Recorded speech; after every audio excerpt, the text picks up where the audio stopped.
Today we begin our painting series for Nemesis Retaliation with the Alien Queen. This painting series is going to be a little different than what I've done in the past because I'm going to paint two versions of every character for this game. Today I'm going to paint the production copy of the Alien Queen using an airbrush and an oil wash. I'll contrast that by painting the prototype version of this miniature using everybody's favorite speed painting technique, slap chop. I'm not doing this as a speed comparison between the two methods, but rather to give everybody an opportunity to get great looking miniatures to the table regardless of skill level or equipment on hand. So with that, let's get started painting the Alien Queen, and welcome to Trehane Miniatures.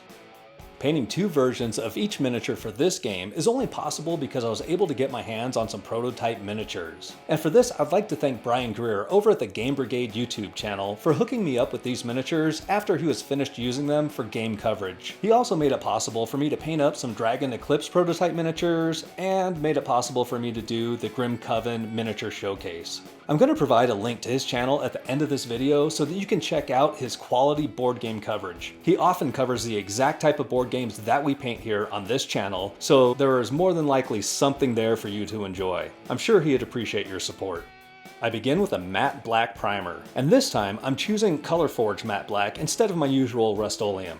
Then I cover the entire miniature with chocolate brown. A dark brown primer would have been a much easier way to go here, but I didn't have any on hand. Sometimes you have to be willing to add unnecessary steps to the process when you don't have the proper tools on hand. Once I get this sexy brown color all in place, I break out the airbrush and start layering in all of the foundational colors. The primary color for the outer appendages, like the tails, arms, and legs, are going to be green. So I first lay down some Model Air olive green. This is applied at a slight downward angle from above, and I don't mind at all if some of the chocolate brown is visible in the recesses. I'm also applying this from the model's top right, which is our left, because the back of the model and the lower left of the model are going to have some different lighting effects. The first lighting effect that I apply is going to be a blue light from above on the Queen's rear. These lighting effects will help add interest to an otherwise simplistic paint scheme.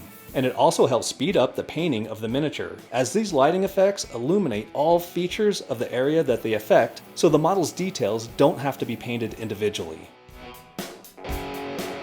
As I layer the rest of the colors, I take a zenithal highlight approach to adding additional layers. As the layers get lighter, I spray them at an increasingly steep angle from above. I'm only using 2 shades for each part of the miniature, so this is accomplished very easily. I also make sure to leave the lower left part of the model dark because this is where I'm going to have a red bounce light on the miniature. I know that I'm playing with fire here by having a red bounce light on a miniature that has green extremities and a yellowish tinted torso. If I go too vibrant with these colors, this will end up looking like a damn Christmas ornament. And even if I weren't speed painting here, this approach is still an incredibly fast way to test out a color scheme. The details can always be refined later.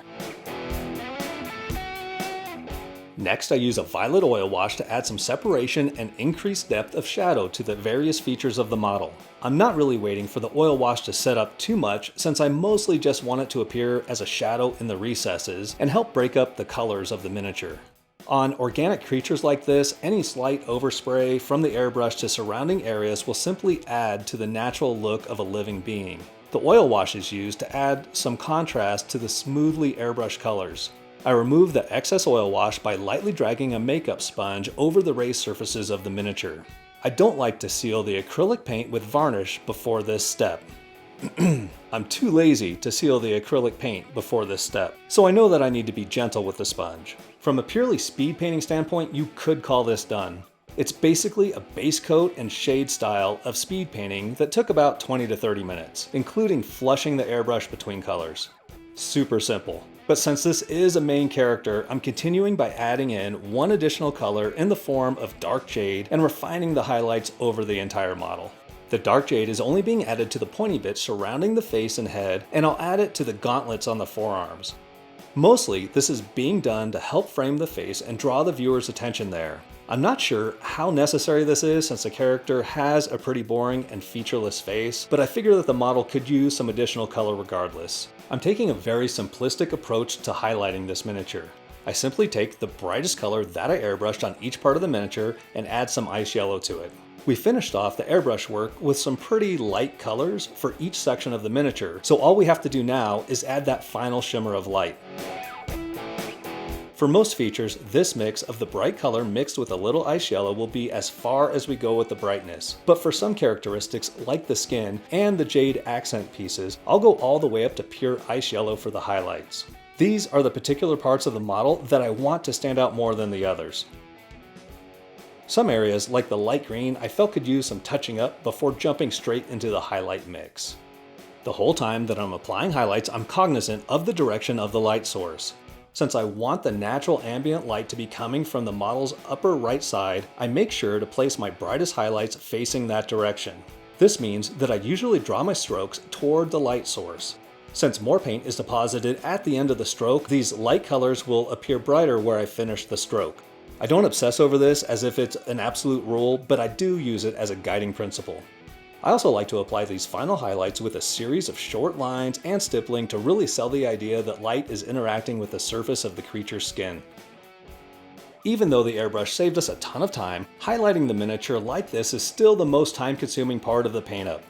Highlighting the main colors for the miniature, which consists of the green appendages, tan torso, and jade spiky bits, took about an hour. Finishing up the red bounce light and the blue backlight will take around 45 minutes. That puts the total time for this miniature right around 2.5 hours. It would have taken quite a bit longer if we didn't use the airbrush. And 2.5 hours is pretty quick for me when it comes to painting up a boss enemy or a hero character, but it's still about 3 times as long as it took me to do the slap chop version of the same miniature. I feel that the extra time is worth it in this case because I was able to achieve a more refined look as far as the light placement goes. This definitely is not the case with every pair of miniatures. In some cases, the slap chop version came out so good that I didn't even want to bother with painting the airbrush version. I really don't think that there is going to be a clear winner between these two methods, and it'll all come down to personal preference. OSL is one of my favorite time savers because it actually looks like I put more effort into the miniature than I actually did. Just imagine all of that highlighting that we just did on the other portions of the miniature, and it's basically the same but with a single color. I use this bright red acrylic paint to reinforce the light intensity within the dark red area that we established with the airbrush.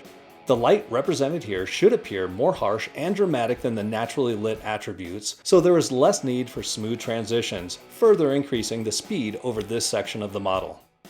I then prepare to intensify this red OSL by using some matte white to edge highlight the prominent features on the left side of the model and sketching in some highlights on the smooth surfaces that are directly facing the imaginary red light source. I'm not smoothing the edges or even being careful with this. I'll smooth things over in the next step. Once these basic white highlights are in place, I return to the initial bright red paint and simply cover the white highlights. The translucent nature of the acrylic paint will allow it to appear brighter over these white bright spots while still smoothly blending in with the surrounding red area.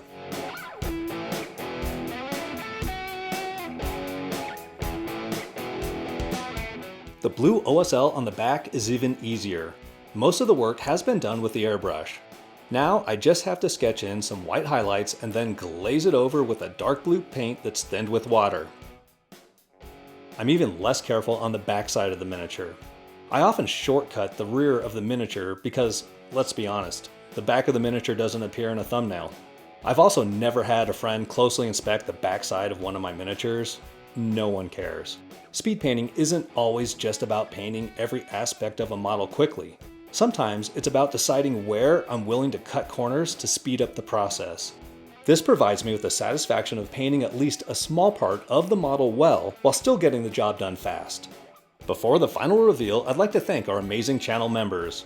You too can become a channel member for as little as $1.99 per month and receive perks such as early access to videos, extended versions of all of our painting tutorials, and even a tier that lets you decide which miniatures I paint next. And while this airbrush version did go pretty darn fast for a traditionally painted miniature, the slap chop version took even less time, so you'll want to make sure to check out that video as well. Thank you so much for watching. Please hit the like button and subscribe to the channel to join our growing community of alien hunters.